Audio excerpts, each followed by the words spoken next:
Joining us now, Missouri Senator Josh Hawley. Senator, Putin went on the record earlier today, basically said that same thing. Are you concerned this is going to increase the chances that he is going to move forward and put those North Korean soldiers, 100,000 of them, to deploy and ratchet this thing up even further? I am concerned. I'm very concerned. Listen, here's my takeaway. January 20th can't get here fast enough. I mean, what Biden is doing is totally reckless, Laura. It is absolutely reckless. And let's not forget, this is a guy who the Democrats decided couldn't be trusted, didn't have the capability to run a presidential campaign.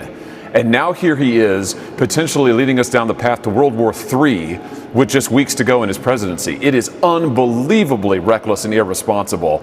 And I just can't wait until Trump gets back into office. We've got to make it from now to then. And this policy is a disaster. Well, a friend of mine described it as it's almost like Biden or whoever is making this call, and you wonder who is mining the political and military landscape to cause trouble for Trump. However, he just met with Trump. Is there any possibility that he and Trump talked about this? Not that Trump would be in favor of this, but it's kind of a chess move to get Putin to the table? Or do you think that's just probably not likely? Well, it looks like escalation to me, Laura. It looks like a green light for escalation on the part of Ukraine and then Russia, as you pointed out. What would happen if Russia would launch and retaliate missiles into the territory of a NATO member?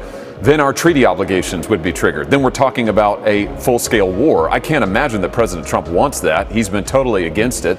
What I'm sure he wants is for Biden to stop screwing this up and allow him to get into office and begin to work towards America's security interests. Let's remember what our interests in the region are. It's our national security. That's what we ought to be putting first.